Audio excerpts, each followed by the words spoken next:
हम लोगों ने एक स्टडी किया था और मैं भी जब स्कूल जाता हूँ तो ऐसे भी स्कूल हैं जिसमें क्लासें हैं 6 और 18 टीचर पहुँच और मतलब अनुपात में दुगनी हो गई। तो हम लोगों ने एक व्यवस्था की है कि जिला पदाधिकारी की अध्यक्षता में कमेटी बनाई है। हाल ही में कल कैबिनेट मंत्री परिषद ने स्वीकृत किया और अधिसूचना राज्य सरकार ने निकाली है कि टीचर अनुपात, सब्जेक्ट अनुपात देके जिला के अंदर आप उनको स्थानांतरण करके सेट कर सकते हैं। अब जैसे आईआईटी का लैब बन रहे हैं तो हम लोगों ने कहा कि जहाँ जहाँ साइंस टीचर है या प्रैक्टिकल है तो आप वहाँ से डिस्कशन कर सकते हैं। तो स्थानीय स्तर पर भी हम लोगों ने पावर दी है जिला स्थापना समिति को कि वो आवश्यकता अनुसार सब्जेक्ट वाइज अपना डिप्यूटेशन कर सकते हैं और सब्जेक्ट वाइज ये इंश्योर करेंगे कि जो शिक्षक स्टूडेंट अनुपात जो है वो मेंटेन करते हुए अपना पोस्टिंग ट्रांसफर कर सकते। कमेटी हम लोगों ने बना दी। बहुत बहुत शुक्रिया सर, बहुत ये उपयोगी है और सभी को इससे फ़ायदा होगा सर। बहुत बहुत शुक्रिया सर। शिक्षण हो, ग्रामीण से शिक्षकों का फीडबैक लिया जाए, फीडबैक नकारात्मक आने पर उन्हें सुधरने का 1 या 2 मौका दिया जाए, तत्पश्चात बदलाव नहीं दिखने पर कठोर कार्रवाई की जाए जिसमें बर्खास्तगी भी अपेक्षित है। अन्य कार्य हेतु सर एक और ये रख रहे हैं कि मध्य विद्यालय में एक गैर शैक्षणिक कर्मी की बहाली की जाए सर इसमें। देखिए, मैं अनेक बार और विभिन्न स्तर पर मैं बोलता रहा हूँ, जो शिक्षा जो है, शिक्षा विद्यालय में शिक्षा जो है, इसका जो दायित्व है, एक तो टीचर तो पढ़ाते ही हैं, बच्चे आते हैं, लेकिन इसकी रिस्पॉन्सिबिलिटी पूरे समाज की है और जब तक ये पूरा समाज इसकी रिस्पॉन्सिबिलिटी नहीं लेगा तब तक शिक्षा व्यवस्था सुधरेगी नहीं। इसमें अभिभावक का बहुत बड़ा रोल है, साथ ही साथ जो पंचायती राज संस्थाएं हैं, मुखिया हैं, वार्ड सदस्य हैं, साथ ही साथ जो आंगनवाड़ी सेविका सहायिका और पूरे जितनी भी सरकारी तंत्र है पंचायतों में, इन सभी का दायित्व है कि विद्यालय में नजर रखें और सभी प्रकार का नजर रखें, देखें कि टीचर्स पढ़ा रहे हैं, नहीं पढ़ा रहे हैं, होमवर्क दिए जा रहे हैं, क्लासरूम हो रहा है, मिड डे मील हो रहा है और सभी प्रकार के जो कार्य है उसमें बढ़ चढ़ के अपना योगदान दें। लेकिन अगर सब लोग ये सोच लेंगे कि नहीं ये टीचर का ही काम है और हम तो हमारा काम नहीं है, तब इसके में सुधार बड़ा बहुत ही कठिन होगा। और यह सुनिश्चित करना कि सभी विद्यालय ठीक तरह चले, मेरा अपना विचार है कि सभी को और सभी जितने भी स्टेक होल्डर हैं गांव में, सभी को उस पर नजर रखनी चाहिए और दबाव से ही, सामाजिक दबाव से शिक्षा में सुधार होगा, क्योंकि ये बहुत ही महत्वपूर्ण है। आज भी मैं देख रहा था, एक जगह मैं सुबह सुबह खड़ा होकर चाय पी रहा था तो देखा एक छोटा सा लड़का वहाँ पे चाय की दुकान पे काम कर रहा था। तो मैंने ऐसे ही पूछा कि आप स्कूल नहीं जाते हैं? तो उसने यही कहा कि विद्यालय में खर्चा लगता था, पैसे लगते थे, इसलिए मैं इस विद्यालय छोड़ दिया। और मैंने पूछा पिताजी, तो पिताजी झारखंड में कहाँ मजदूरी करते हैं, पत्थर तोड़ते हैं, पत्थर तोड़ने वाले मजदूर हैं और मुझे यहाँ पे चाय की दुकान में भेज दिया है और मेरे ख्याल से उसको करीब, मैंने पूछा भी तो 4,500 रुपये उसको महीने का उसका पेमेंट है। तो देखिए, गांव बहुत छोटा सा यूनिट है और गांव में सब लोग जानते हैं कि फलाना का बेटा बेटी क्या करता है और सबको ये बात पता होगी कि बच्चा है वो चाय का दुकान में पटना में काम कर रहा है। या तो ये समाज का ये दबाव है और समाज का दायित्व है कि यह देखें कि हर बच्चा उनके गांव का स्कूल में जाए, कोई इधर उधर मटरगश्ती ना करे, गांव में इधर उधर घूमे नहीं और सब लोग मिलके विद्यालय का संचालन करें और शैक्षणिक व्यवस्था में सुधार करें। जी सर, थैंक यू सर। एक सर कुमार हर्ष हैं, हाई स्कूल गया से हैं। इनका कहना है कि हर एक प्रखंड में बेहतर है कि 1 या 2 मॉडल विद्यालय बना सकते हैं जहां बच्चों का नामांकन प्रतियोगिता के आधार पर हो।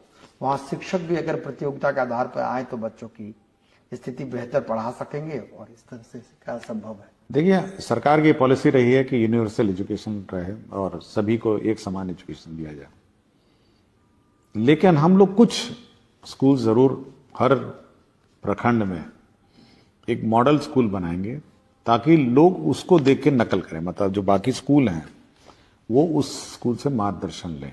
पहले जिला में शुरू करेंगे, हर एक जिला में स्कूल चयनित करेंगे, फिर हम लोग अनुमंडल और फिर प्रखंड में, ताकि एक मॉडल, ये इसलिए नहीं कि बच्चा उधर कुछ बच्चे जाएं या इधर बच्चे नहीं जाएंगे, लेकिन बाकी स्कूलों के लिए वो एक मॉडल बने कि भाई आपका स्कूल भी वैसे बनना चाहिए।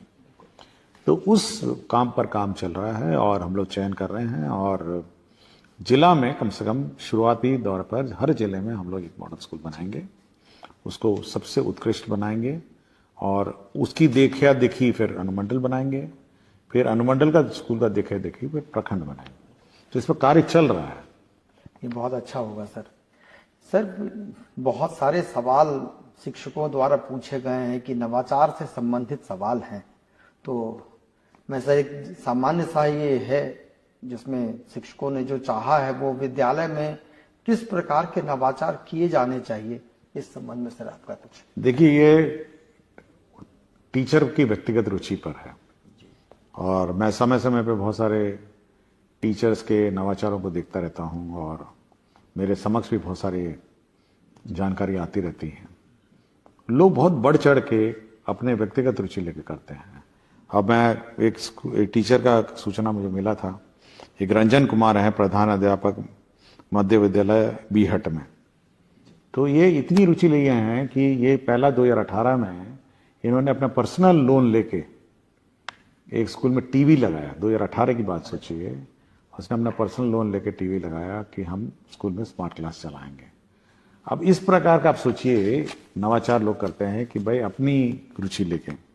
इसी तरह मुझे प्रियंका कुमारी, शिक्षिका, मध्य विद्यालय मल्हा टोल परिहार सीतामढ़ी का भी आया। इसकी भी मुझे सूचना है कि ये बढ़ चढ़ के जो TLM है, इक्विपमेंट्स है, अपने आप बनाती हैं और काम करती हैं। साथ ही साथ पूजा बोस हैं, प्राथमिक विद्यालय जनकबाग कुल्ला खास कस्बा पूर्णिया। तो ये व्हाट्सएप के माध्यम से जो टीचर्स हैं, जो अभिभावक हैं, उनसे संपर्क करती है कि आपका जो बच्चा है वो किस प्रकार पढ़ रहा है, क्या कर रहा है। और मैं एक बार हाल ही में मैं किसी वीडियो में देख रहा था, मुझे याद नहीं आ रहा स्कूल का नाम, कि एक टीचर उंगलियों में पपेट कागज बना के, पपेट बना के बच्चों को सिखा रही थी। तो यह टीचर की बड़ी मतलब व्यक्तिगत रुचि है कि कैसे बच्चों को मतलब अट्रैक्ट करे स्कूलों में, कैसे उसको कम्युनिकेट करे। ये बहुत टेक्निकल मैटर है। ये मतलब ये अपने अंदर आपको भावना होनी चाहिए कि कैसे बच्चों से आप लिंक स्थापित करें, कैसे बच्चों से संवाद स्थापित करें, और कैसे बच्चों से आप बात करके उसको बातें समझाएं।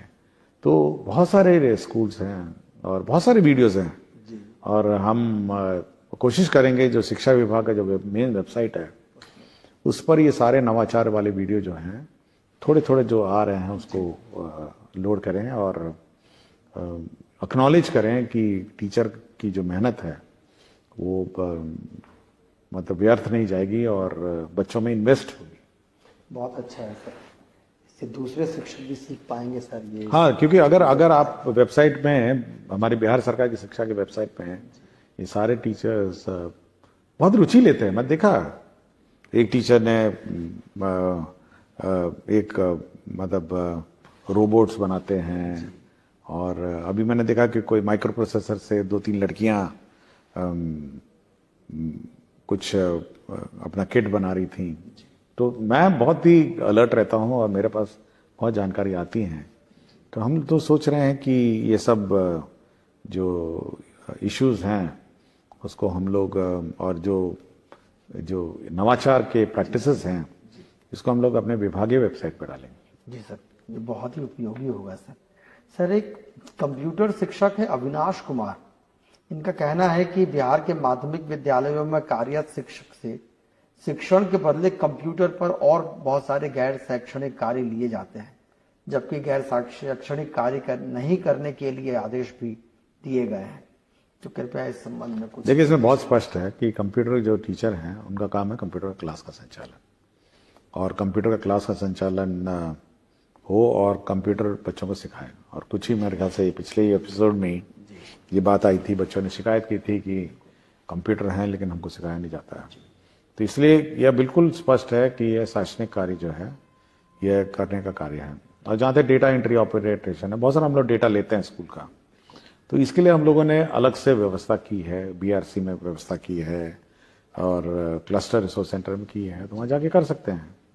और हम लोग उसको भी और स्ट्रेंथन कर रहे हैं, उनको लैपटॉप दे रहे हैं ताकि वहाँ पे डेटा एंट्री हो। स्कूल के क्लासरूम में डेटा एंट्री मेरे ख्याल से ये नहीं अलाउड नहीं। शुक्रिया सर। एक नारायण झा है सर, ये मधुबनी के शिक्षक हैं। इनका कहना है कि क्या हम प्रतिदिन विद्यालयों में हिंदी एवं अंग्रेजी के लिए सुलेख की कक्षाएं भी संचालित कर सकते हैं? ये बहुत आवश्यक लगता है। देखिए, कक्षा क्या संचालन करना है इसका मार्गदर्शन राज्य सरकार नहीं देती है, और हम लोग बीच बीच में यह देखते रहते हैं कि बच्चों का लर्निंग कैपेसिटीज क्या है, लर्निंग लेवल्स क्या है। हाल ही में जैसे हम लोगों ने, आपको याद होगा कि मैथ्स और रीडिंग, बिल्कुल सर, हम लोगों ने एक रिसर्च और सर्वे किया था। हम लोगों ने 1000 स्कूल इंडिपेंडेंटली जांच किया था। हम लोगों ने बच्चों से पूछा था कि मैथ्स का ज्ञान कैसा है और रीडिंग स्किल का, और बहुत सारे ज्ञान उनको चेक किया था। तो ये दो में उनका काफ़ी कम दिखा। तो इसीलिए हम बार बार उनको सभी को कहे हैं कि हर दिन जो प्रथम क्लास होगी वो मैथ्स होगी और सेकंड क्लास होगी वो रीडिंग होगी। बाकी क्लास तो हेडमास्टर और टीचर पर निर्भर करता है कि वो क्या संचालन करें। लेकिन ये दो चीज़ जो हम लोगों ने आइडेंटिफाई की है, कमजोरी जो बच्चों में है, इसको सुधारने के लिए हम प्रयत्न कर रहे हैं। ये बहुत अच्छा है सर। ये आप यहाँ से विभाग की एक चिट्ठी भी अभी निकली है 100 घंटे के लिए। हाँ, 100 दिन के लिए 100 घंटा मैथ्स और 100 घंटा हमारा रीडिंग। और फिर मैं बार बार ये कहूँगा कि अभिभावक को चेक करना चाहिए कि उसका बच्चा ये 100 घंटा ज्ञान प्राप्त किया नहीं किया है, स्कूल में 100 घंटा हो रहा है नहीं हो रहा है। तो इस पर ज़्यादा रुचि होनी चाहिए। देखिए, सभी को स्कूल में क्या पढ़ाया जा रहा है इस पर रुचि होनी चाहिए। शुक्रिया सर, बहुत उपयोगी है। और एक बच्ची का सवाल है सर, साक्षी कुमारी है रोहतास की, ये शांति प्रसाद जैन महाविद्यालय की 12वीं कक्षा में पढ़ती है। इनका कहना है कि निवेदन है कि मैंने आपके विषय में इतना जाना है कि उससे पता चलता है कि आपने शिक्षा के विभिन्न क्षेत्रों में सुधारे किए हैं और अभी भी कर रहे हैं, लेकिन हमारे विद्यालय में शिक्षकों और शिक्षिकाओं एवं विद्यार्थियों का सही अनुपात नहीं है, जिसके कारण पठन पाठन की क्रिया में रुकावट आती है एवं हमारे विद्यालय में विज्ञान एवं अंग्रेजी के शिक्षकों का अभाव है। तो आपसे समाधान करते। देखिए, हम लोगों ने एक स्टडी किया था, और मैं भी जब स्कूल जाता हूँ, कुछ ऐसे भी स्कूल हैं जिसमें क्लासें हैं 6 और 18 टीचर पहुंच गए हैं, और मतलब अनुपात में दुगनी हो गए हैं। तो हम लोगों ने एक व्यवस्था की है कि जिला पदाधिकारी की अध्यक्षता में कमेटी बनाई है। हाल ही में कल कैबिनेट मंत्री परिषद ने स्वीकृत किया और अधिसूचना राज्य सरकार ने निकाली है कि टीचर अनुपात, सब्जेक्ट अनुपात देके जिला के अंदर आप उनको स्थानांतरण करके सेट कर सकते हैं।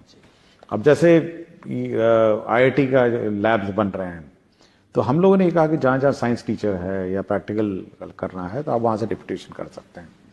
तो स्थानीय स्तर पर भी हम लोगों ने पावर दी हैं जिला स्थापना समिति को कि वो आवश्यकता अनुसार सब्जेक्ट वाइज अपना डिप्यूटेशन कर सकते हैं, और सब्जेक्ट वाइज ये इंश्योर करेंगे कि जो शिक्षक स्टूडेंट अनुपात जो है वो मेंटेन करते हुए अपना पोस्टिंग ट्रांसफर कर सकते हैं। कमेटी हम लोगों ने बना दी।